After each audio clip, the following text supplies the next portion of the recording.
九哥祖父3代，替朝廷安抚东南，赡养黎庶，有大功于国家。陛下常言，若无前世，则东南13州70年之太平，不复有矣。入朝不趋，暂拜不明，尽忠骑马，见礼上殿，这不是给九哥一人之恩遇，而是天子与朝廷给忠贞守土70年之国家功臣之恩遇。李氏国除，天子此时召大王进京，其意恐有不善。天子携平灭南唐之威相召，若大王退位搪塞，恐怕遗其口实。诏书出京之日，兵马怕是已经备好了。哎，那不至于。江南之役，大王亲冒矢石，有功无罪。我倒是认为此番进京应当是褒扬抚慰的意思居多。书生之见，这是明明白白的阳谋。先前在南唐李氏身上已经用过一遭，若是不去，大兵顷刻之间怕是便要压过来。若是去了，大王此生怕是再难归故土。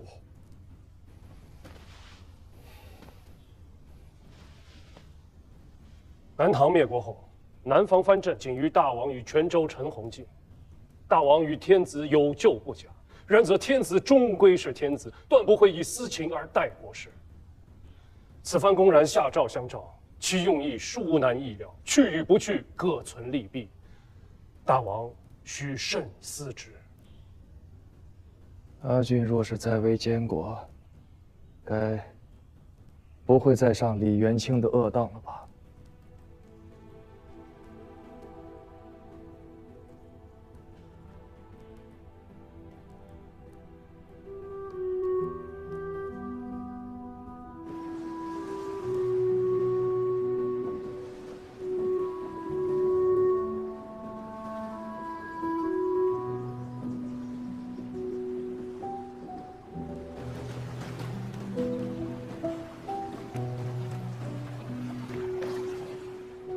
真是吗？当真无碍的吗？臣不知道，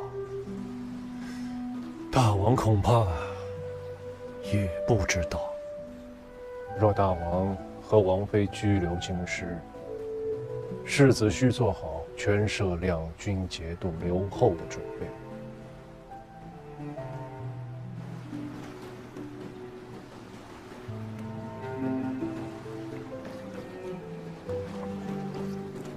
若此生再不得回岛上，你会后悔吗？自阿舅、阿兄归养之后，岛上的寨子都荒废了，往来的商船，要么直入钱塘，要么转过去台州的博弈坞。倒是以前那些不敢靠近的渔商渔户，现今时常来岛上避风歇脚。倒是也不坏。没了黄龙社，也没了黄龙旗，民间那些渔户们都不知道岛上曾经住的是黄王余孽。黄龙岛这个名字啊，现今已经没有人叫了。旧时王谢堂前燕，飞入寻常百姓家。再奢豪的歌舞宴席，终也会有曲终人散之日。岛上那些屋舍没有人打理，早就破败了。倒是桃花院上的桃花，开得更盛了。现在人们都唤它做桃花岛。桃花岛，好听。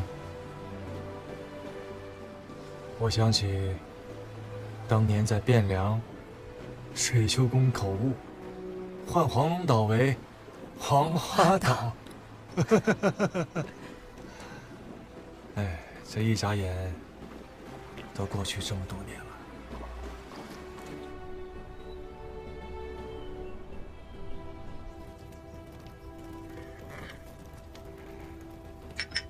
一别近30年，一直倒还是这般清瘦。从乱世走过来，倒也习惯粗茶淡饭了。我东南鱼虾肥美，我向元朗兄求了你过来，放一任东南的外父，如何？大王为一国之君，须知王者无戏言呐。愉快置酒，岂一个仙字了得？你若肯来，孤当亲为庖厨。君有赐，不敢辞。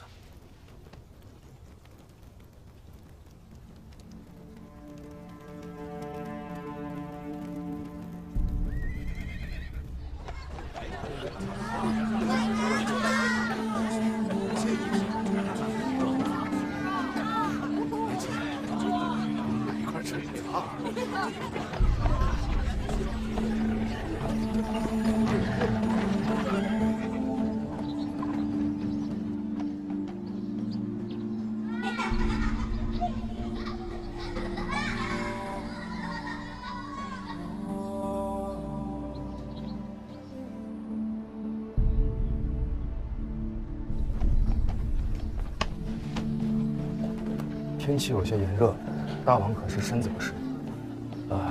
无法，就是想起些旧事。亲王和赵相公带陛下来相迎，怕是被这些吃相公堵在御街内头，并非有意怠慢大王。亲王和宰相也要给这些吃相公逼道。城中10余万人家，每日肉食皆要指望这些吃相公。不要说亲王宰相，便是天子六军，也不敢与其争道。都说肉食者鄙，却不知自古志士明君贤相宵衣干食，所求者不过是那小民百姓锅子里的一口肉食罢了。大王还记得大相国寺的施行和尚？如何能忘？有庇护众生之德者，方是真菩萨。当年开运之乱，护卫施行和尚舍利的小沙弥，法名唤作慧明。佛法修行如何不知道，一手烧猪肉，却是烹得鲜甜软糯，入口即化，京师内外远近闻名。多少公卿勋贵想要尝上一口，须得提前月余相约。今日的师门不戒荤吗？难配佛法竟如此不妥。他只烹，自家是不做事的。大相国寺的住持大和尚专为他辟了一间院子，京师百姓俗称作烧猪院。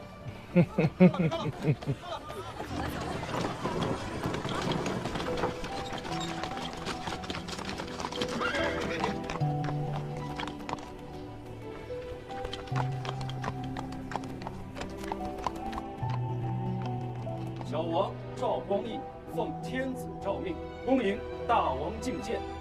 臣等参见大王。臣无越前处，不敢当。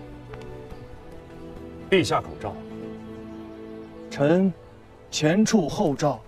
半身衣甲半身台，连横阡陌菜花开。故人缓缓归何处？昔日前郎今又来。请晋王代奏天子，加翁先武肃王有训，待陌上花开之时，可缓缓归矣。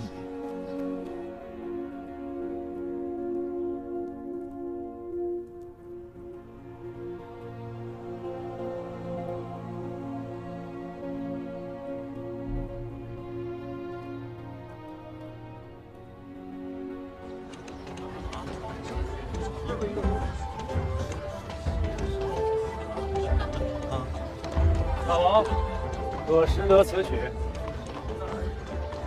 万年欢，任双金五马，飘转南北。绿柳干旁，都是使君亲旨。九哥，以为如何？晋王太谦了，前处当不起。当年崇元殿重伤张彦泽，朝野上下无不称颂。光义当时年方8岁，九哥的名字便已经灌满了整个耳朵。天下英雄前九郎，这一阙万年欢，九哥若当不起，天下谁人当得起？人好多呀！陛下仁德，上一遭来时还是满目疮痍。九哥上次来，城内满打满算不过8、9万丁头，再加上构成躲避兵灾的流民。去年9月，三司户部上奏，东京民户、军户合计98236户，人口825577，较开运4年涨了足足10倍有。28年，兔走乌飞，袁老兄不容易。晋王为开封尹，也不容易。得九哥一句不容易，小弟足慰平生。阿娘阿南，凡事务须仔细，此行空有不善。怎么了？奏乐的诗引农职，曲调用的却是万年欢。曲词的最后一句是“攻城了，却引东山”，算违规贺相识。东山，天子这是以阿爹比下吗？天子这是告诉阿爹，如今江南已定天下一统，是所谓攻城。若阿爹肯辞让纳土退隐东山，天子和阿爹的旧交算违规贺相识；若阿爹不肯自献辞让纳土，则天子和阿爹还识与不识，便难说了。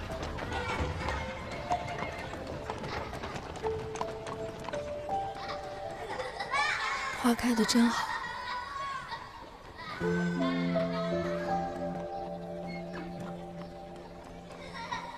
笑得也好。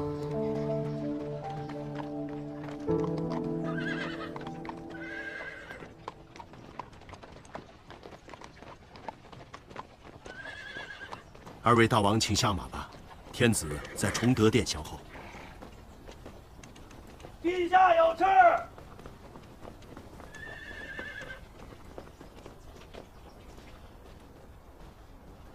陛下有事，赐前王大元帅入朝不趋，战败不明，尽忠骑马，见履上殿。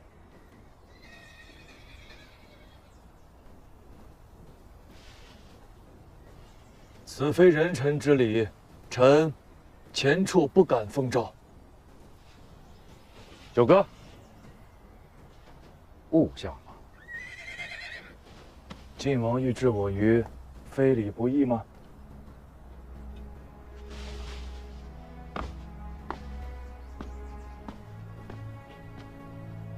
九哥祖父3代，替朝廷安抚东南，赡养梨树，有大功于国家。陛下常言，若无前事，则东南13州70年之太平不复有矣。入朝不趋，战败不明，尽忠骑马，见礼上殿，这不是给九哥一人之恩遇，而是天子与朝廷给忠贞守土70年之国家功臣之恩遇。来，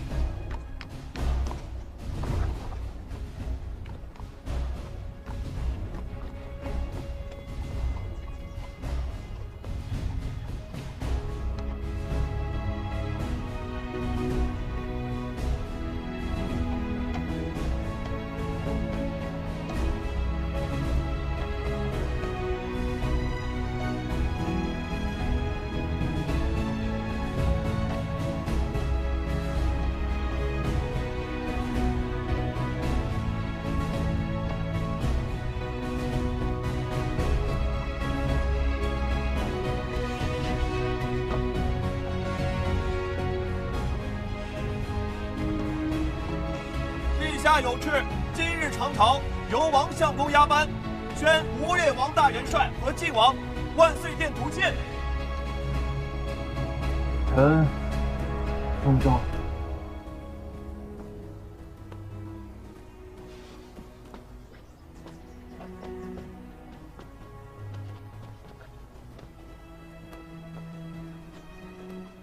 我想去看看。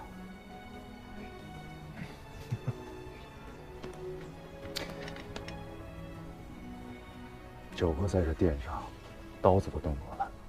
这“见履上殿”4个字，29年前便已实至名归了。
臣前处不必拘礼，自己找地方坐。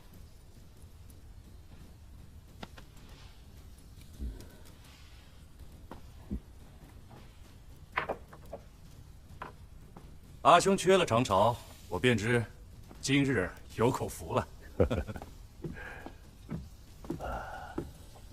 啊，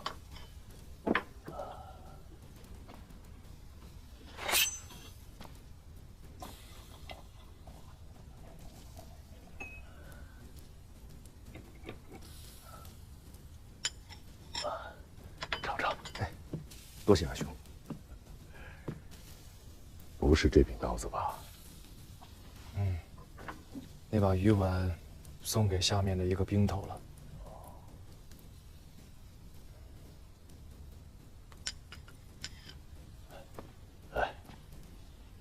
谢陛下。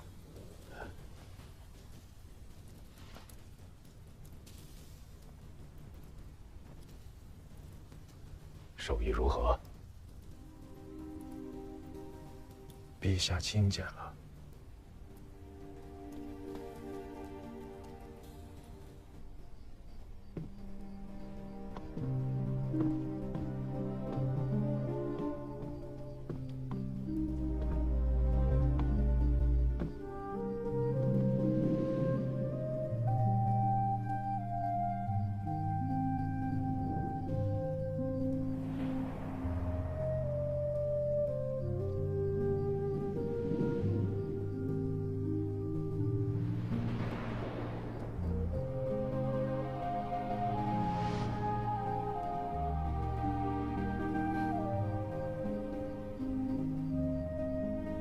29年了，这里竟然一点也没变。这些年，天下的藩镇一个个都削了，南汉、南平、南唐、巴蜀，尽服王化。这馆驿已有10余年不曾用了，还是因着前王进京，陛下专程颁下旨意，划拨了8000民的专款，这才将东面的院子整饬一新。官家有心了。冯令公薨逝以后，子弟们不成器，家中族人都迁回了原籍州县。相国寺东的那座府邸一直空着，京城的宗室公卿无止皆不敢见战。去岁曾有朝臣上表，请为前王在京师赐地，表彰被陛下留中，否则此番进京，王妃与大郎君便可不用再住这馆驿了。冯令公的宅子，大王是断不肯住的。天波门内，右翼军巡乡新国坊的西北角上有一座奇景的院子，院子里还有一座5层高的楼台。开封府右厅户册上录入的主家叫于文秀，那是你家的宅子吧？李贤芳在南城，出入营生不大便利，我也不愿和李家做邻居。怕是那韦敏侯也不愿与九哥做邻居。只可惜院子修得再好，一时半会儿怕也住不进来吧。纵使天遂人愿，奈何人心叵测呀。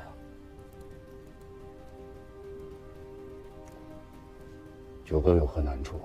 现在就我兄弟3人，不妨直言。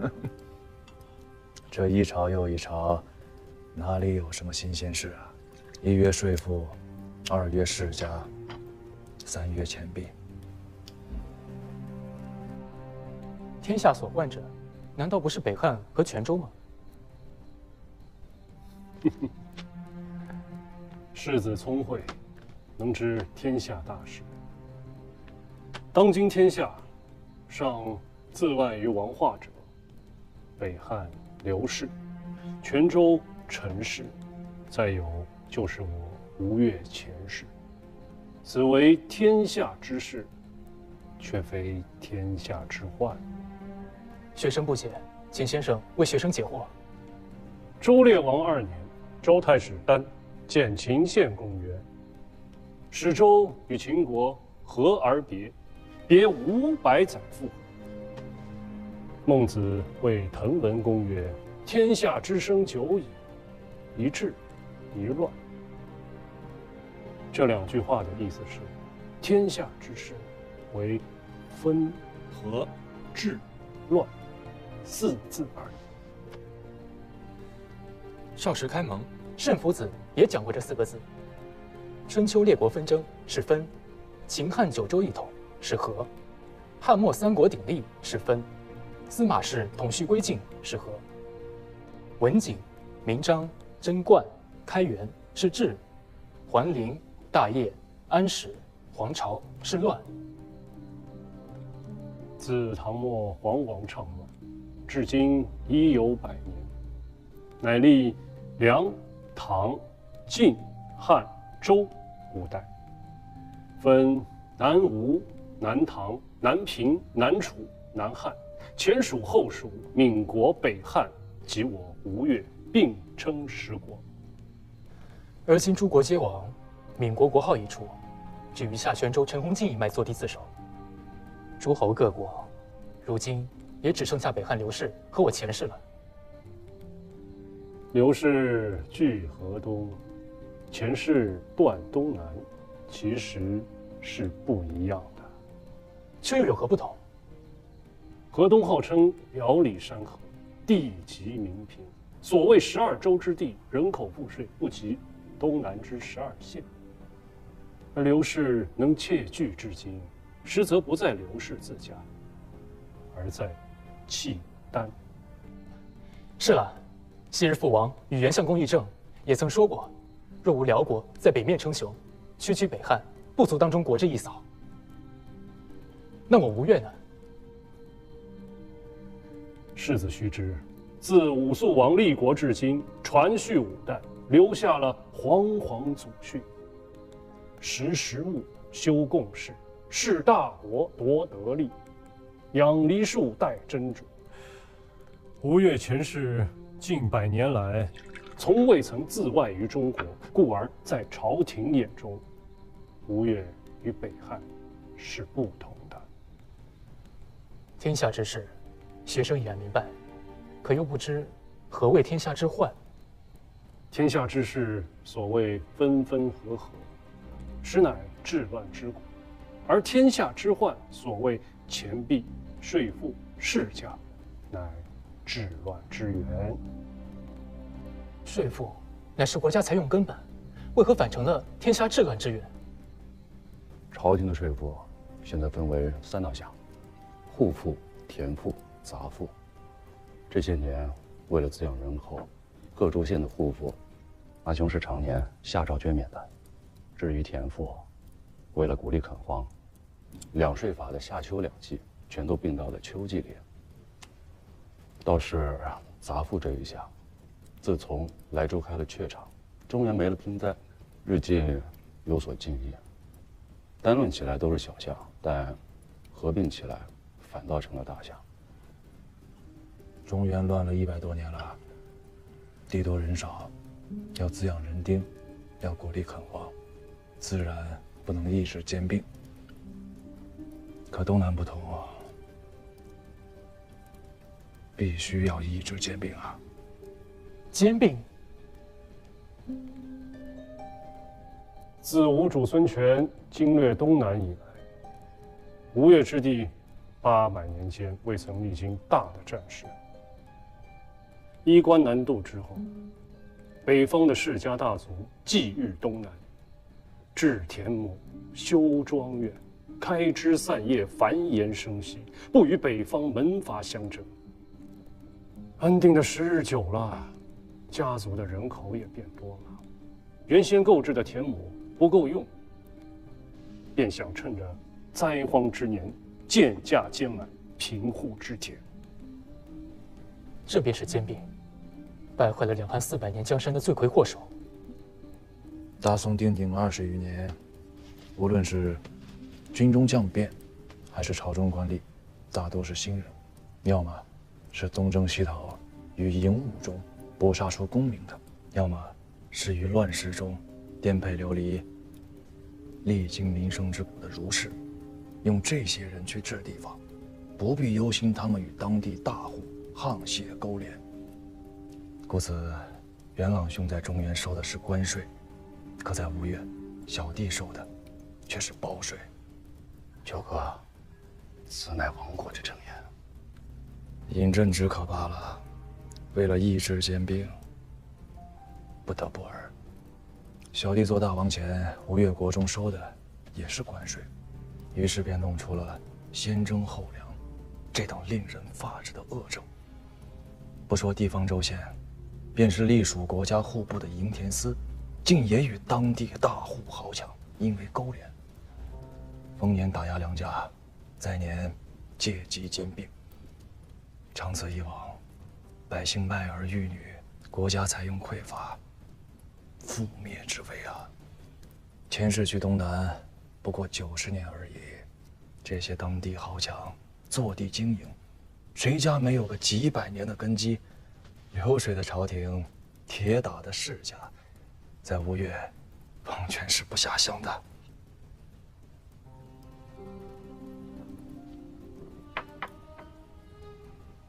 所以，你那东南，我亦兼并。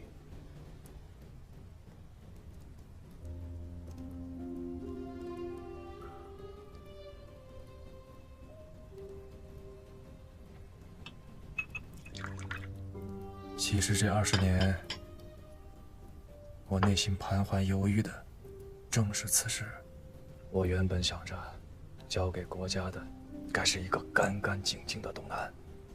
所以，要大姓归宗。大姓归宗。国内权要如今以沈先生和沈夫子为执拗二者。吴兴沈氏当地豪强，前无可欠。好在先生自30年前与族中不睦，这些年沈氏一族执意修好，可先生却从未理睬。到时候寻个好时机，将他择一大郡安置，只要避开沈家，先生定是可以大刀阔斧的。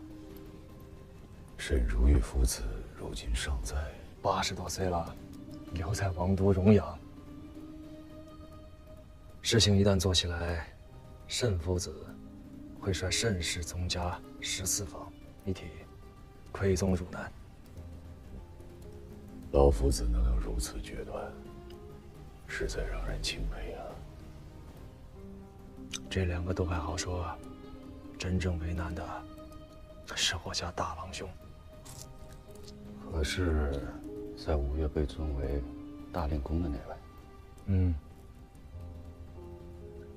如今宗亲之内，以他为尊。无论是变革税制、迁徙世家，若无大郎兄首肯，做起来都要难上10分。更何况纳土。